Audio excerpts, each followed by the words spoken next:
It's Monday, May 13, 2024. I'm Albert Mohler, and this is The Briefing, a daily analysis of news and events from a Christian worldview.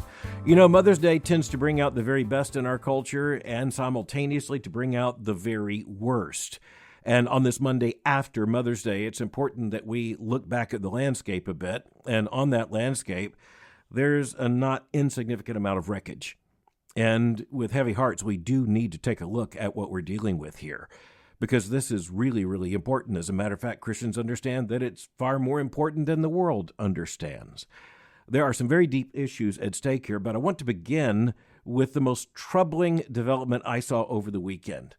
And on Mother's Day, it's kind of sad you have to talk about the most troubling development, but I think you'll agree once you understand what we're talking about. The Washington Post ran a piece going into Mother's Day entitled, "Our Daughter Wanted a Mommy, So She Picked One of Her Dads." Now, the article's by Richard Justin. I think you can probably figure out already that it is an article about, in this case, a little girl, and she was then, according to the article, age 3.5, who has two daddies, according to the modern logic, but who wants a mommy. All the other children have a mommy. As the writer tells us, quote, "Sometime last fall, our oldest daughter, then 3.5 years old, began telling us she wanted a mom. My husband and I, two men," this is just how it's written, quote, "had known this moment might come. We had done everything we could to lay the groundwork for her and her little sister to feel pride in our non-traditional family. We'd stocked up on two dad children's books and recounted many times the story of how they come into the world with the help of a generous egg donor and an amazing surrogate. Quote, but at least for our older daughter, none of these preventative measures had seemed to soften the blow of realizing that every other kid she knew had a mom." So the two men, identified in this case as the two dads, were concerned with how they were going to respond to this when the 3.5-year-old little girl simply declared that one of them was mom, and not only applied the mom logic to one of the two dads, but also demanded that the pronouns align as well. And in this case, the dad who was not appointed by the daughter, the mom, declared that he had concerns about this, but the other dad who was declared the mom said that the best way to handle this was for him basically to align somewhat with that role and right down to even classroom activities at the child's school. Now, as you look at this, you can imagine that it is written in anticipation of the fact that it is going to lead to further support for and empathy for non-traditional families, as they are identified in this article. But I want us to look at that and recognize that something far deeper than even these two men recognize is at stake, something far deeper than even the 3.5-year-old recognized a year ago, but at least the 3.5-year-old is onto something real, something really important. And that is what we as Christians understand is creation order. Now, that child recognizes, now what the author of the article is declaring is that this is simply by seeing that all the other children in the classroom have a mom. What that child recognizes is that there is an order to the world, and her own home does not align with that order. Now, let's just back up for a moment and say that this has not been an unfamiliar experience throughout human history when it comes to the fact that you have children who, by death or some other circumstance, do not have both a mother and a father in the home. So that part is not new. But as you are talking about the non-traditional family, put that in quotation marks as is identified in this article, you recognize this is new. This is on the other side of a massive moral, cultural, and sexual, even gender revolution, in which case you now have the United States government since 2015, by action of the United States Supreme Court, declaring that two men can be married in all 50 states across the United States of America, and actually forcing the word marriage to align in this country with the idea that it can be a woman and a woman, or a man and a man, as well as a man and a woman. Now, the problem with that is obvious to all of us of any age who understand creation order, but it is also really interesting that it seems to be rather obvious to a 3.5-year-old. Now, I think we can also understand the coping mechanism evidently invented by this preschooler as to how to handle this, and that would be by just declaring one of the two men who she knows as her dads to actually be a mom, But I think all of us understand that that fictive response is not going to last for long. And at some point, some new arrangement is going to have to be made in that child's heart and head, if not in that child's home. And here we as Christians need to back up for a moment and say, what is missing from all this is not just a moral understanding. Yes, of course, that is missing. It is not just a millennia of human experience when it comes to marriage. Yes, that is missing. It is not just an intentional rejection of, say, Christian sexual ethics and Western civilization's understanding of marriage. We have to understand as Christians, it's a deeper issue than that. And this is where Christians sometimes, and in particular evangelical Christians sometimes, don't recognize that the problem here is actually a problem of ontology. That might not be a word you expected on Monday, but it's a word we can't avoid. Ontology means being. It's a very significant word in theology as well as philosophy. It means that certain things are. There is real substance to them. They are real things. And the Christian worldview understands that the world God has made is a real world, because God, who is a real God and the real sovereign of all things, created a real cosmos as the real theater of his very real eternal glory. And inside that cosmos on planet Earth, where he made human beings in reality in his image, he also created order for human beings that begins even in the book of Genesis, even in the first chapter and the first 2 chapters of Scripture, as what we know to be the institution of marriage. And here's where we understand that human beings did not develop marriage as some kind of sociological experiment. So let's just take a step back for a moment. When the secular mind looks at marriage, what do they think they're seeing? They think they are seeing a culturally approved, privileged sexual relationship, relational context. They think they are seeing the product of anthropology or the product of sociology, the product of human trial and error, trying to figure out what the appropriate family structure should be for the perpetuation of the human species and perhaps even the perpetuation of a human culture. But we as Christians can't fall into that trap. We can't fall into the trap of thinking that marriage is something that we came up with. Now, we've come up with certain customs and we've come up with certain ceremonies. Yes, that's true. But marriage itself is a part of creation order. And the moment we forget that, we do grave injustice to marriage as the central institution that frames human existence. And we also deny the Creator the glory that is rightly his in the goodness of marriage as he has created it for a man and a woman, and as the establishment of a household with the promise of children and progeny, and then, of course, an extended network of relations that goes out from the man and the woman united in the conjugal relation of marriage, in the covenant institution of marriage, and thus the establishment of the family, to which are added children, and then, well, let's just use an historic word, that it would be more extended kinship structures. And in some families, I can just say they can be very, very extended indeed. So I have to tell you, I think that a lot of people looking at this article in the Washington Post are going to think that they're supposed to respond. And this is the way the culture has programmed this. This is the way the editors intend this. This is why the writer wrote this piece. It is to seek to push a further alignment of human moral instincts away from ontology and onto the artificiality of this new world that the revolutionaries want to create, and the new definition of marriage that they now, with court sanction and court force and government power, are trying to put into place everywhere. But you know what? Here's something else Christians need to understand. Ontology will win. Just try to defy matter. Just try to defy reality. It doesn't work well in the long run. But one of the most interesting, if heartbreaking, aspects of what we see in this article is that a 3.5-year-old sees through it. A 3.5-year-old longs for creation order.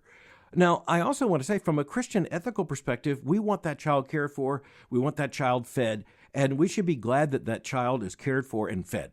But we can't be satisfied with saying that whatever arrangement is now caring for and feeding that child is a proper arrangement. And we understand that we're thankful for orphanages, but we don't want children to be raised in orphanages. We understand that there's a brokenness that's reflected in the fact the child is in the orphanage. And so we as Christians need to be clear. We want all children to be loved and cared for, and I have no doubt that these two little girls are very much loved and cared for. But that's where we have to make certain that we are actually dependent upon two things in our Christian thinking. Number one, God's revelation in Scripture, which is absolutely clear. And then again, God's revelation in the cosmos, ontology, which is also very, very clear. Clear enough that even those who have not heard the Scripture have an innate knowledge of the fact that a child is to have a mother and a father. But I can't leave this article without pointing out that the author in this case, one of the two men in this same-sex marriage, as society defines it, actually wants to press the point even further. He goes on to say that in 4 years as a gay dad, he's been, quote, struck by how much unnecessary gendering still exists around families and parenting, even in our liberal East Coast community. He also complains about an email sent to himself and to other class parents that started out by greeting class moms. He goes on, quote, I don't stew about these things. There are never, as far as I can tell, any bad intentions involved, but I worry about the message regarding gender roles as being delivered to our kids, and I wonder about the messages being sent to other parents of all types. What about non-binary parents who aren't reflected in the mom-dad dichotomy? What about straight dads who seem to be getting implicit directive, don't function too much like a stereotypical mom, end quote. So just notice we went immediately from a same-sex couple identified as two men the society declares to be married. We go from that to non-binary parents where the category of mom and dad supposedly don't fit at all. And with a broken heart, but with great moral emphatic force, I simply want to say, how in the world would you try to explain that to a 3.5-year-old who, let's point out, does know better? So, of course, even as we were celebrating motherhood and mothers, and we recognize that one of the problems that has long plagued Mother's Day is the sheer cultural superficiality of it. But these days, we kind of long for the return to that superficiality, where at least people knew who a mom was. But the depth of the confusion in our day is not accidental. It is grounded in a revolt and a revolution against creation order, against the understanding of human sexuality, gender, marriage, that has not just been central and essential to Western civilization, and frankly to all surviving civilizations, but to the order of creation itself. And so I think the saddest thing in all of this is a 3.5-year-old whose knowledge exceeds that of so many who will read this article. But next I want to shift to something that is related in a development that comes in New York City. In New York City, a man who was with the New York County District Attorney's Office for several years is now suing the government of New York, or at least signaling an intention to do so by filing a complaint with a federal agency. And the complaint comes down in a very similar way to the fact that the state of New York did not cover, has thus far refused to cover, quote, infertility treatments for this man and the one the state of New York declares to be his husband. Once again, we're talking about the moral fiction, but the legal reality at this point of same-sex marriage. But we're looking at the fact that its logic, once again, simply crashes against ontology. It crashes against the giant iceberg of reality. Now, there's a lot of complexity in this article and in the intended or expected lawsuit, certainly in the complaint filed with the government agency. The most important thing to recognize, however, is the fact that when you are looking at two men, and you're looking at two men and only two men, the word that describes their inability to have a child is not infertility. Infertility means that you have an impaired function. In the case of two men, this is not a function. It is simply not an infertility problem. And the state of New York, at least to its weird bureaucratic credit, has, at least until now, recognized, even though the legislature there in New York, of course, is declaring that it's going to go fix the problem, at least at this point, the state of New York has refused to pay for IVF and surrogacy, and in this case, the key issue really is IVF, the in vitro fertilization technology, for two men united in a marriage in the state of New York, according to the state's own declaration. But the state's not saying that the problem of infertility applies to these two men. Indeed, they are saying and have said for the last few years that it does not apply. Therefore, the insurance coverage does not apply. And as you probably have anticipated, this is expected to be something of a landmark case as it arrives as a lawsuit and probably makes its way through the courts. Now, that could be short-circuited if indeed the state of New York, by legislation or some kind of definition that's legally binding, takes the issue away and simply says, okay, two men declared to be married by the state of New York can have IVF treatments covered by the state's insurance coverage as well. So it could be taken off the table. But nonetheless, the issue is not going to go away. And once again, we crash up against the issue of ontology. Again, a man and a man are not going to have a baby. They're not going to have a baby in any normal sense of having a baby. And I don't think there is any serious debate about that. So what we're really talking about is the society demanding that we now enter into an irrational imagination in which we act as if we don't know that two men can't have a baby. And thus, even as extended to insurance policies and insurance coverage, we will say, oh, if two men can't have a baby, then that's a problem that needs to be remedied by some kind of medical solution. By the way, it is estimated that the costs intended for this couple could approach as much as $100,000 or $150,000. So by the way, the rest of you who might be, say, married as a man and a woman, and thus you really are dealing with medical issues, the extension of this logic means you're going to be paying for two men, or paying for that matter for two women, to have access to IVF insofar as they're covered by the state insurance there in New York.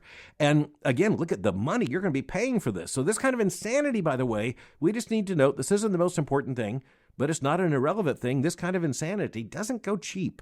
Maham Javaid, writing for the Washington Post, tells us, quote, for gay men and their partners, IVF is the only feasible way to conceive a child. That according to the filing. Quote, IVF involves retrieving eggs from a patient's ovaries, fertilizing them to create embryos, and transferring embryos to the uterus. And quote, okay, no, wait just a minute.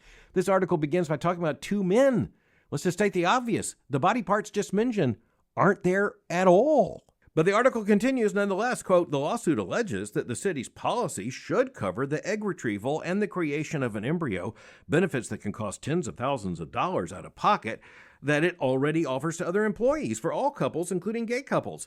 It does not allege that the city should pay for surrogacy or provide benefits for surrogates, end quote. Well, now wait just a minute. Well, why not? Because you can see, well, that would be redefined in the same sense. So just add a few more $100,000 to the bill. But as we as Christians understand, it's adding the moral problem, which is far more significant. It's just piling on the rebellion against creation order. It's just piling on the Apostle Paul talks about this in Romans chapter 1, is suppressing the truth in unrighteousness. It is surrounding a truth with a bodyguard, as Churchill would say, of lies. You got to love the statement made by the attorney for the two men, quote, it's a real gut punch that so many of the gay men that work for the city, that they are the group that needs IVF the most and that they are the group that is excluded from it, end quote. Well, I just go back to even the body parts mentioned earlier. Neither of those men has any of them. Okay, now, the other thing I want us to recognize today is that the moral revolution often moves through the structures of the professions. And in this case, you're talking about the medical profession. Now, the lawsuit's being filed by a lawyer. That's a different profession, also moving in the same direction. But I want to go back to the doctors here, the medical profession. The American Society for Reproductive Medicine, according to the Washington Post, and we've looked into this, they have updated the organization's definition of infertility just last year. So just remind yourself, that's 2023. According to the Washington Post, quote, defining it as the need for medical intervention, including but not limited to the use of donor gametes or donor embryos in order to achieve a successful pregnancy, either as an individual or with a partner, end quote. Now, that's a massive moral redefinition. There's a moral revolution just in a definition. A couple disappears, marriage disappears. Now it's just an individual or with a partner. And that supposedly, I guess, would cover just about every single human being.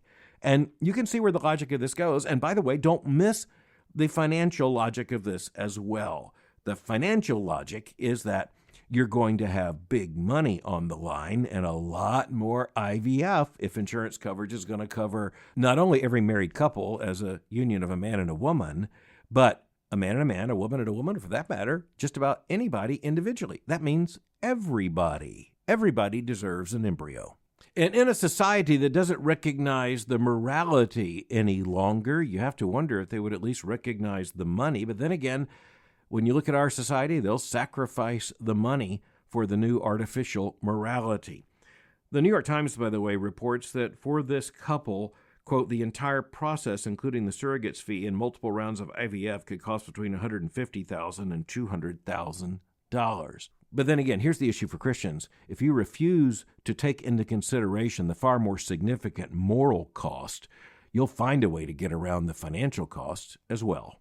All right, as we come to an end for the briefing today with a big week ahead, obviously one of the big issues we're going to have to track is what's going on in Israel as Israel is continuing its fight against Hamas in Gaza. And frankly, the big issue right now, or at least one of the biggest issues, certainly for Americans, has to do with the response of the Biden administration and even President Biden himself to Israel's predicament.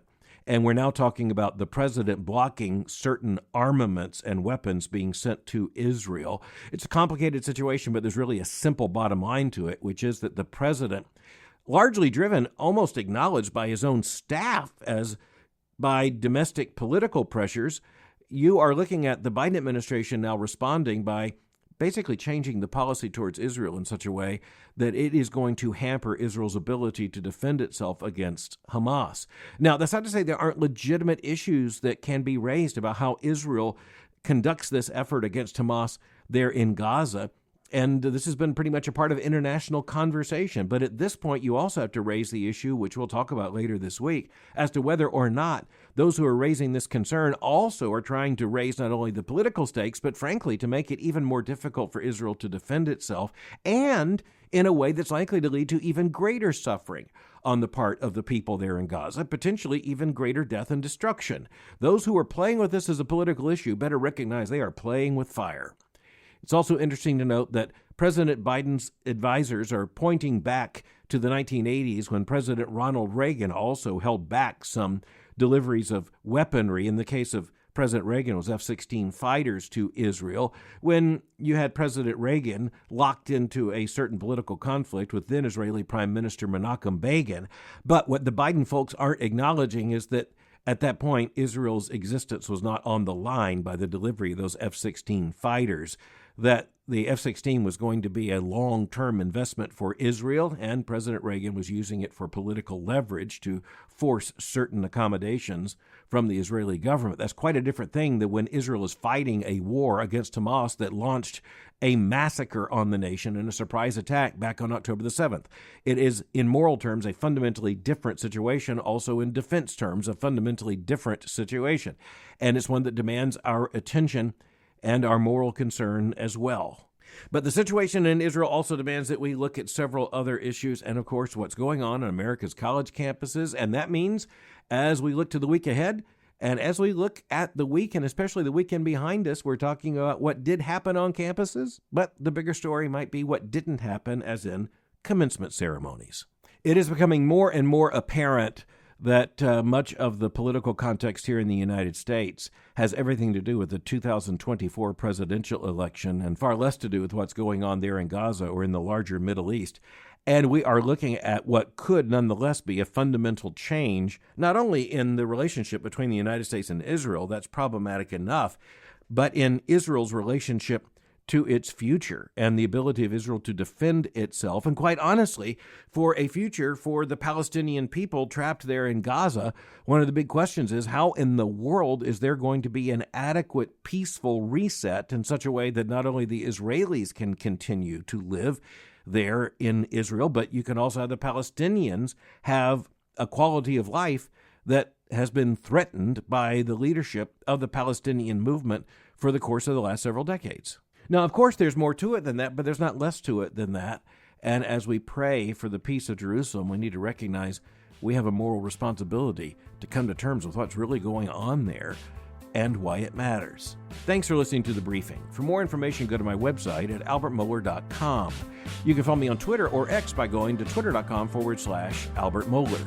For information on the Southern Baptist Theological Seminary, go to spts.edu. For information on Boyce College, just go to boycecollege.com. I'll meet you again tomorrow for The Briefing.